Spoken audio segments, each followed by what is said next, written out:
What's going on, guys? Welcome back to the channel. Today we have another reaction video where I'm going to walk you through some of the history of my car and just a little bit of the progression. Obviously, this is not super in-depth, but I thought it would be cool to give you some insight, some behind the scenes. Some of these videos are from before I even started my channel. So I know if you're like an OG and you followed the channel from day one, you may have seen these videos through the years and watched the progress, but if you're newer, you might not. So I thought it would be cool to give you some of my insight and backstory on these videos. Starting off, we have my car when I bought it. This is December of 2010. This is as I bought the car.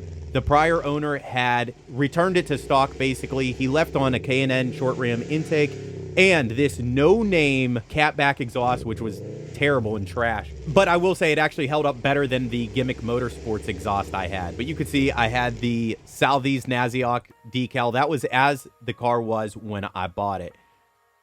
This is still one of my favorite videos that I have ever shot.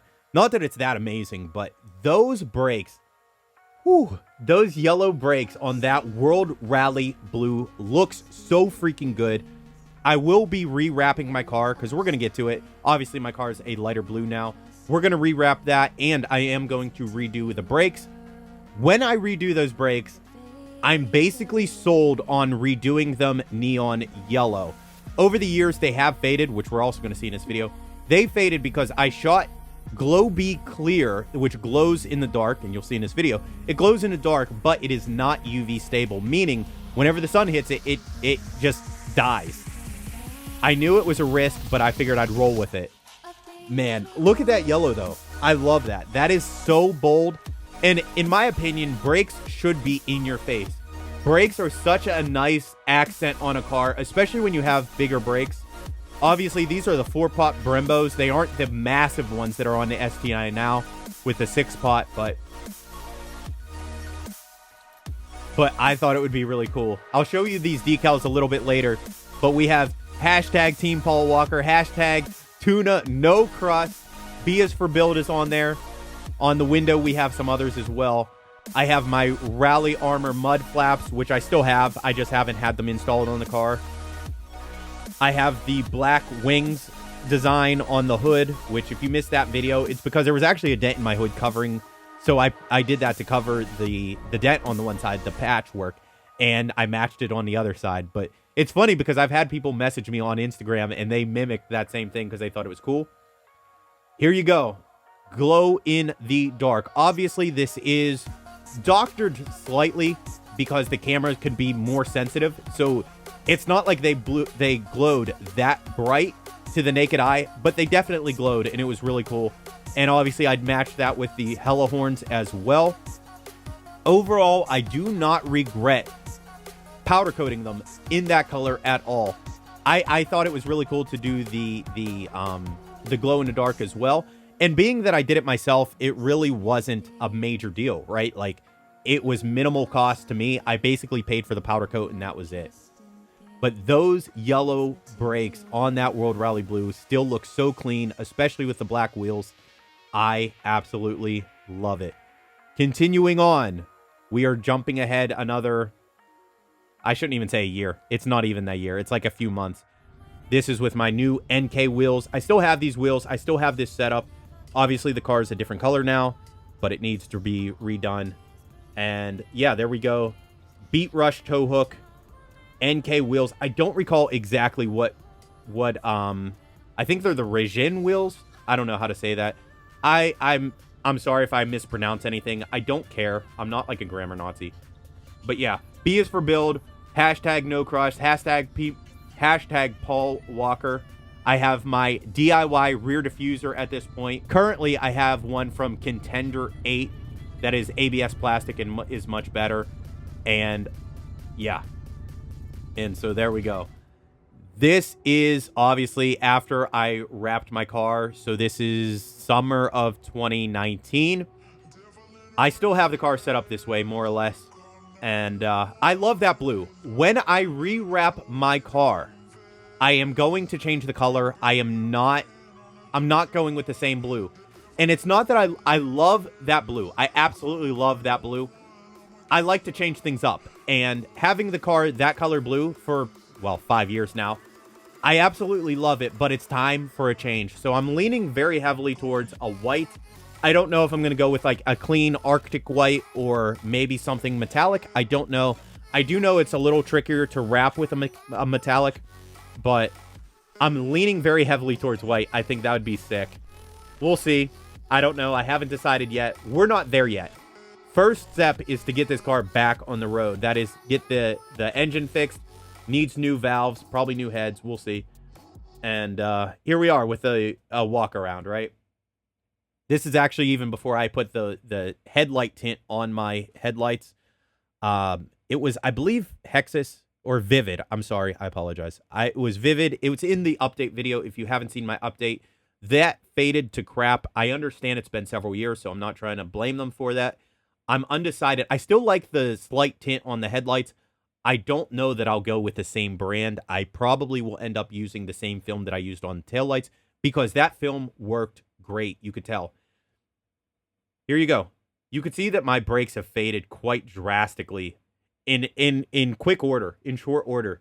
Within within a year, they really started fading and looking like crap. So we need to redo that. I will redo them yellow, but I will not do the UV. And let's finish this video with some pulls. Now, this is from the video comparing fluttered versus no flutter on my external wastegate. I've had a lot of people ask why it flutters. It is tuned to do that. You need a specific electronic boost control solenoid, which I have a Grimspeed one, and it is tuned to do that. So you need the right solenoid, and it needs to be tuned to do so. I've had people comment, that pull right there, that reaction was the first reaction to my external wastegate. So I've had people comment, oh, you look happier in that video with the no flutter than you do with the flutter. The reason for that, the reason it seems that way is because I had my engine rebuilt. So my car was down for several months. I don't know, 2 months, 3, 4 months, whatever it was. And it was down with me not driving it at all. That last reaction that you saw with no flutter, that was the first time I got on that car at all after having not driven it for like 4 months, whatever it was. And that was the first time I ever was on it with the external wastegate. Even though the engine was brand new, just built, it basically had like no compression. It was still breaking in. That was the first time, and I was like, holy freaking crap, that is so loud. After the break-in period, after I drove it for the 1,000 miles, whatever, and then I had it tuned, right? So with the flutter, it is tuned. I've been driving the car basically every day for 1,000 plus miles at that point, and I love it. I actually enjoy the flutter personally. I enjoy the flutter a little bit more than the no flutter, but that's the difference. That's what you're seeing there. Me getting my car back after not having it for like 4 months, and me driving my car after I have been driving it and it was tuned. So I hope you guys enjoy this video. I am going to kind of limit these videos unless you let me know. Like, let me know if you enjoy this content, you enjoy this format or not. But I figured this way I could give you the behind the scenes and we could just hang out, relax, chat. If you drop a comment, I'll respond to you. I like talking to you guys. I miss talking to you guys. I miss putting out videos and content, but I will have other classic HawkeyeSTiGuy content for you where I am working on my car. I'm getting things up to date and I'm doing all kind of stuff. I need to probably drain my gas tank because the car's been sitting for so long. So that's on the agenda. Rewrap, redo the brakes, obviously the engine and interior. I still have, for you OGs, for you guys who've been with the channel for quite a while, I still have the 2015 steering wheel. I've never installed it on my car. I will install it once I get it back on the road. I want to get it back on the road, make sure that everything is running good and driving good. And then I need to do the airbag recall because at the time I had the one airbag fixed, but Subaru did not have the replacement airbags, I think for the passenger side. So they've been messaging me for the past 3 years, sending me flyers to get my airbag fixed. And I haven't because my car is up on jack stands. But after I get that all taken care of, I want to make sure everything is primo, on point, running well, in good order. and then I could address some of the other things. Because if you don't have everything set up right and you don't have everything straight, then you start getting into things and you're not going to recognize problems when they come up, and you're not going to be able to troubleshoot. You're not going to know what changed or where the issue lies. So that's today's video. I really enjoy watching some of these older videos, especially like the other day I put out the video where I was talking about the AV tuning car meet in Dyno Day. That was going back to 2014. That was a good time. Going back to the clip at the beginning of this video with the Revs 2010. Yes, I've had my car for like, I don't even know how, I can't math. I want to say it's an 18-year-old car at this point, basically, and I've had it since 2010, so 14 years. It is classified as a classic at this point in PA. So I probably will retire the Aurora plate.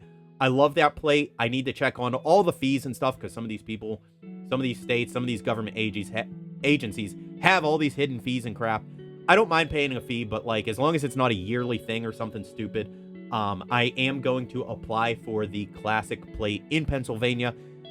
It states on the DMV website that as long as the car is basically in its original condition and looks like it did from the factory, for the most part, that they will grant a classic plate for it. So there's no reason that this car doesn't qualify as a classic at this point.